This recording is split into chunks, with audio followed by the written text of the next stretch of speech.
You ever notice how tired you feel, even after scrolling for hours? How your thumb keeps swiping, but your spirit just drags? You tell yourself you're laying low, just focusing on yourself. But your screen time says otherwise. 10 hours a day, sculpting an illusion that you've never been better. You call it soft healing, self-care, protecting your peace. But somewhere between those aesthetic playlists and overly filtered carousels, the truth gets blurred. You're not low-key. You're just lost. And the feed? That's your escape hatch.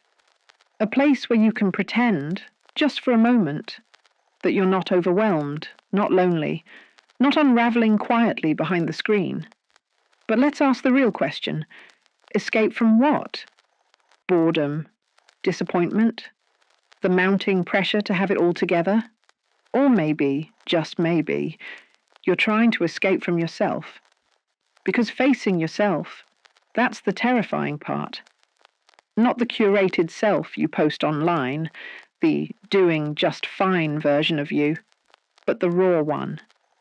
The one who's still grieving, still replaying what they said. The one who keeps rereading old texts and wondering if they were ever truly loved. And so you post. You share the outfit, the quote, the slow morning ritual with lo-fi music in the background, hoping someone, anyone, sees it and thinks, she's glowing, she's good now, she's over it. But you're not, because if you were, you wouldn't need the applause. Let's be honest. You say you're unbothered, but when your ex watches your story, your heart skips. You say you're healing, but you post a vague caption knowing exactly who it'll reach. You scroll for hours, half numb, half hoping someone will DM you and ask, "Are you okay?" This isn't healing. This is performance art. Historically, this isn't new. Humans have always crafted images to survive. Romans had gladiators. Victorians had strict etiquette. And today, we have that girl routines and 15-second reels of perfection. We don't process. We package. We don't heal. We perform wholeness. And here's the science. Every time you get a like, your brain hits you with dopamine, that feel-good chemical. But like any high, it crashes. So you go back for more. Another post, another angle, another comment that makes you feel seen. But here's the part no one talks about. You're not actually being seen. You're being consumed. And those are two very different things. Being consumed means people love the character you've created. Being seen, that requires vulnerability, honesty, slowness. It's terrifying and real.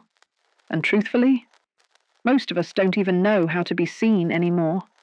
We've spent so long hiding in aesthetics that when someone asks how we really feel, we freeze. We smile and say, "I'm fine." Then go home and cry into a pillow because being real is foreign now. We've trained ourselves to edit out the ache, apply a filter over the fear, and caption our confusion like it's poetry. But healing isn't a poem. It's messy. It's rage. It's silent mornings where you want to give up.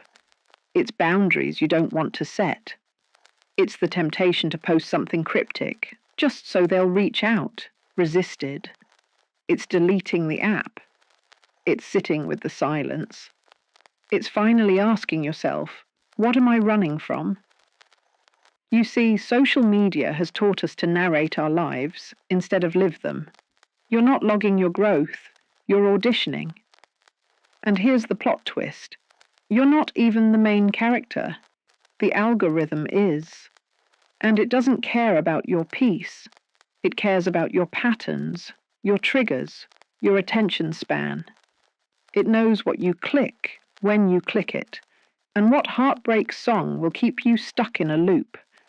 And if you don't slow down, you'll confuse the dopamine hit for clarity. You'll keep falling for praise over peace, for validation over self-worth, and then wonder why your soul feels hungry even after the likes pour in. But here's the ancient truth. Humans have always been wired to seek meaning, not performance. And what you may be experiencing, it's not new. It's a pattern, a program, a script written by systems that profit off your confusion. You think you're free, but you've just learned to decorate your cage. You were never meant to document your way out of pain. You were meant to walk through it, quietly, imperfectly, without needing anyone to clap for you. The version of you that's quietly hurting beneath the highlight reel, she deserves more. She deserves space to unravel without making it content, to be messy without being watched, to break down without hashtags or timestamps. And most of all, she deserves to heal without proving she's healing. Because healing is not a performance. It's not a look. It's not a caption. It's a choice. And sometimes that choice starts by logging off. You don't have to disappear.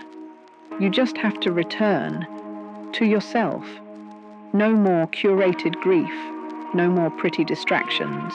Just you, breathing, feeling, becoming, again.